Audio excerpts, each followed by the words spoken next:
बिस्मिल्लाहिर्रहमानिर्रहीम। अस्सलाम वालेकुम। आज है 25 मई और दिन है मंगल का।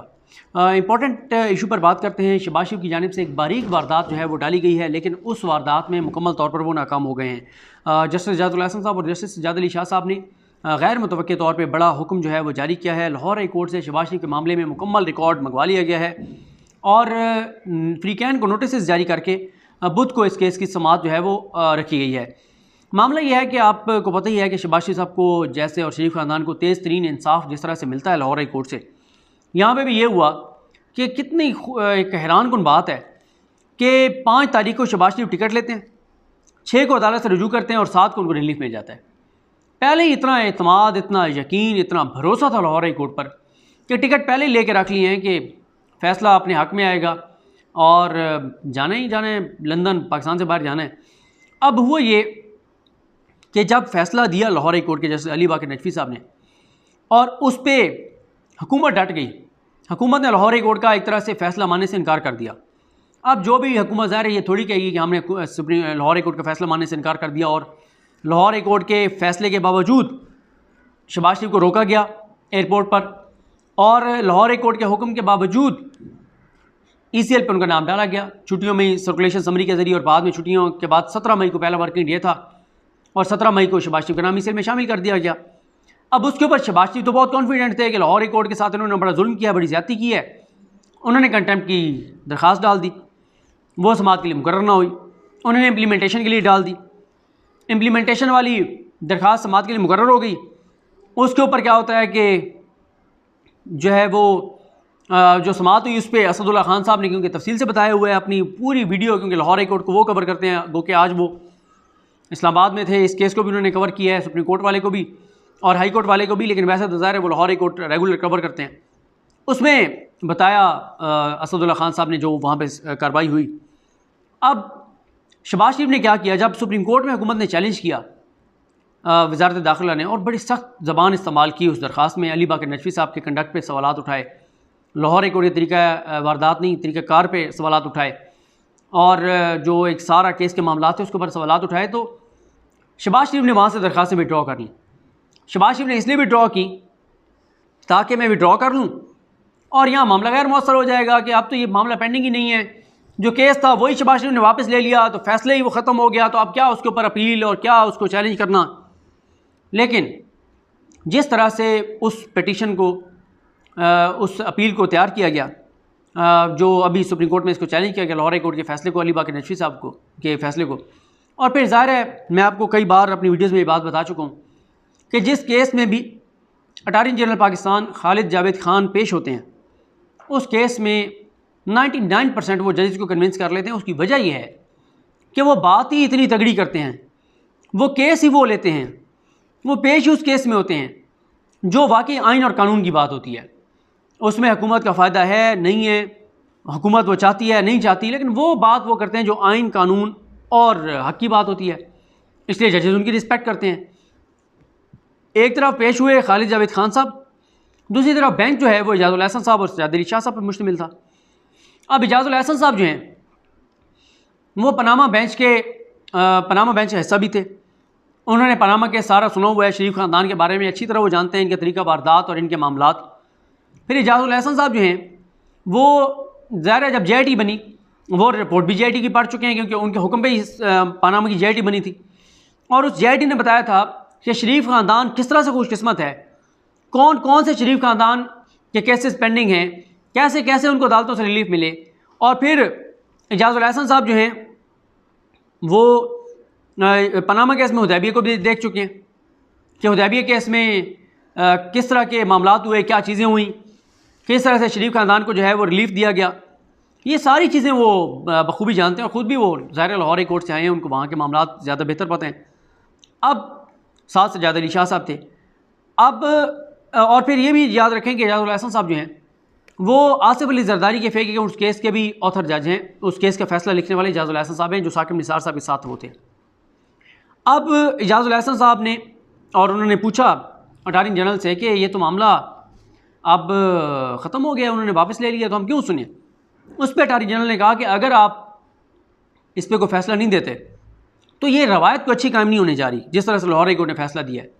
और उन्होंने एक टर्म यूज़ की जैसे वो शहबाज शरीफ के बारे में था ना, पंजाब स्पीड, वो कहते थे कि चाइना वाले कहते हैं कि पंजाब स्पीड और बड़ा तेज़ी से शहबाज शरीफ काम करते हैं। यहाँ उन्होंने कहा similar speed. Attorney general Pakistan Khalid Javed Khan साहब ने कहा कि अगर ये फैसला बरकरार रहता है तो बाकी भी लोग कहेंगे कि हमें भी सिमिलर स्पीड में इंसाफ दें, हमें भी इसी तरह रिलीफ दें जैसे शहबाज शरीफ को दिया है। तो पूछा गया एजाजुल हसन साहब की जानिब से कि क्या मुराद सिमिलर स्पीड। उन्होंने कहा कि उसी दिन दरख्वास्त दायर होती है, उसी दिन मुकर्रर होती है, उसी दिन समाअत होती है, उसी दिन रिलीफ मिलता है, ना फ्री कैन को सुना गया, ना कुछ, ना रिस्पॉन्डेंट्स को सुना गया। तो सजाद अली शाह साहब ने पूछा कि क्या मतलब, आप कह रहे हैं रिस्पॉन्डेंट्स को सुना ही नहीं है, कंसर्न इदारों को सुना। उन्होंने कहा आप सुनने को तो छोड़ें, यहाँ पे तो सूरत हाल है कि नैब को फ्री की नहीं बनाया गया। जिस नैब के इदारे के वो मुलजिम है शहबाज शरीफ, उसको उन्होंने फ्री की नहीं बनाया। जज साहब ने नैब को सुना ही नहीं है, जज साहब ने FIA को सुना ही नहीं है, और deputy attorney general Rana Abdul Shakoor Sahab जो हैं वो मिन्नत तरला कर रहे हैं जज साहब का कि जज साहब आज जुम्मतुल विदा है, आखिरी वर्किंग डे है, मेहरबानी करें वो जो इदारे के मुतलका लोग हैं मुझे उनसे बात तो करने दें, उनसे पूछने तो दें, अभी आप फैसला ना करें। और जज साहब ने शहबाज शरीफ को बुलाया, सुना और ठक ठक उनको रिलीफ दिया और कहा कि शहबाज शरीफ साहब जाएँ, आप कोई मसला नहीं, टेंशन नहीं लेनी, आप जाएँ लंदन और आप आराम से इलाज करवा के 3 तारीख तक वापस आ जाएँ। अब वो ये कहते हैं कि FIA के पास इख्तियारात हैं, FIA ने देखना होता है कि कौन से भगोड़े हैं। और फिर यहाँ पे तो हालात ये हैं कि इस ख़ानदान के अंदर 6-7 इश्तिहारी हैं, इसहाक डार इश्तिहारी, नवाज शरीफ इश्तिहारी, हसन नवाज इश्तिहारी, हुसैन नवाज इश्तिहारी, शहबाज शरीफ साहब के दामाद इश्तिहारी, उनकी बेटियाँ भी पाकिस्तान से बाहर। फिर इसी तरह से आप देखें सलमान शहबाज का पता नहीं मैंने नाम लिया या नहीं लिया, फिर इनके जो करीबी लोग हैं नासिर भट्ट टाइप, सारे इश्तिहारी। अब मसला ये है जिस ख़ानदान में जो है वो आधे दर्जन से ज़्यादा इश्तिहारी हों, बल्कि मैं ये तो 1 दर्जन के करीब हो जाएंगे, उसके एक और फ़र्द को कैसे आप बाहर जाने देंगे। और फिर ये भी देखें आप कि उन्होंने यही कहा कि जहाँ पे फैक्ट्स जो हैं वो डिस्प्यूटेड हों, वहाँ पे जज साहब बगैर किसी को नोटिस किए, बगैर किसी और को सुने कैसे इनकी बात पर एतबार कर रहे हैं। और ये जो कहते हैं कि ये बीमार हैं, 4 क्या कोई मेडिकल रिपोर्ट इन्होंने साथ लगाई है, क्या अदालत ने किसी डॉक्टर से पूछा है? 4 जजेस इनको मेडिकल ग्राउंड पे रिफ्यूज़ कर चुके हैं। पहले वो 2 रुकनी बेंच था जिसमें से एक जज ने ज़मानत दी, एक ने रिफ्यूज़ किया, फिर 3 और जजेस, 4 जजेस ने मेडिकल ग्राउंड पे शहबाज शरीफ को ज़मानत देने से इनकार किया, और अब आप मेडिकल ग्राउंड पे उनको जो है वो पाकिस्तान से बाहर जाने की इजाज़त दे रहे हैं। तो इस सारी सूरत हाल में जो हुकूमत की अपील थी और है वो बड़ी तगड़ी है। फिर हुकूमत ने ये सारे सवाल उठाए हुए हैं जो मैंने आपको एक वीडियो में सारा बताया था कि भाई ये तो बयान हल्फी दे चुके हैं, ये कि नवाज शरीफ वापस आएंगे, नहीं आएंगे तो मैं उनको लाऊंगा, और आप अगर तस्दीक करना चाहेंगे तो आप तस्दीक कर लीजिएगा नवाज शरीफ के कि वो वाकई बीमार हैं या नहीं है। ना नवाज शरीफ वापस आए, ना मेडिकल रिपोर्ट्स आई, ना उन्होंने वहाँ चेकअप कराया, ना वो दाखिल हुए। बाकी बातें छोड़ें, उन्होंने तो मेडिकल रिपोर्ट्स देना तो छोड़ें, उन्होंने तो डॉक्टर के नाम तक नहीं बताया अभी तक कि किस डॉक्टर से इलाज करवा रहे हैं। और मरियम साहिबा बयान देती हैं कि नवाज शरीफ बिल्कुल ठीक हैं, वो तो इसलिए पाकिस्तान नहीं आ रहे कि उनको सियासी इंतकाम का निशाना बनाया जाएगा। तो इस सारी सूरत हाल को मद्देनज़र रखते हुए अटॉर्नी जनरल पाकिस्तान खालिद जावेद खान साहब ने जो है वो कन्विंस कर दिया अदालत को कि अदालत ने इसके ऊपर नोटिस जारी किए हैं, नोटिस, और साथ ही अदालत ने लाहौर हाई कोर्ट का रिकॉर्ड भी मंगवाया है। और मेरा ख्याल है कि सुप्रीम कोर्ट को इस मामले को देखना चाहिए कि लोगों का बिल्कुल जुडिशरी से लाहौर हाई कोर्ट के जो मामलात हैं शरीफ ख़ानदान के मामले में, और सुप्रीम कोर्ट में जो काजी फ़ाइसा का मामला है उसमें, तो लोगों का बड़ी तेज़ी से अदालतों से राह साहब भी जो एतमाद है वो उठता चला जा रहा है। इस बेंच में 2 जजेज़ हैं, एजाजुल हसन साहब, इन पे एतराज़ किया था काजी फ़ाइसा साहब ने कि ये उस समात में ना बैठें, उस बेंच में ना बैठें। तो एजाजुल हसन साहब बेंच से अलग हो गए थे, और सजाद अली शाह साहब जो हैं ये उन 4 जजेज़ में हैं जो ये समझते थे कि काजी फ़ाइसा साहब की अहलिया से FBR पूछ सकता था, हमारा वो फ़ैसला ठीक था, क्योंकि ये 7 जजेज़ में शामिल थे जिन्होंने 7-3 से फ़ैसला दिया था। फिर 3 दूसरी तरफ चले गए, लेकिन ये बहरहाल अपने उस मौका पे खड़े रहे।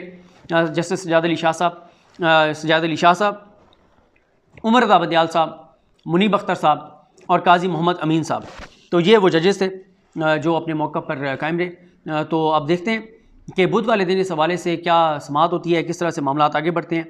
और शहबाज शरीफ के बहरहाल अभी तक तो बैरून मुल्क जाने के ख्वाब जो हैं वो चकनाचूर हो चुके हैं, और उनको ज़ाहिर है अभी तक तो पाकिस्तान रहना होगा, बाकी देखते हैं। मुझे अपनी दुआ में याद रखें। अल्लाह करीम हम सबका हामी नासरो। अल्लाह हाफ़िज़।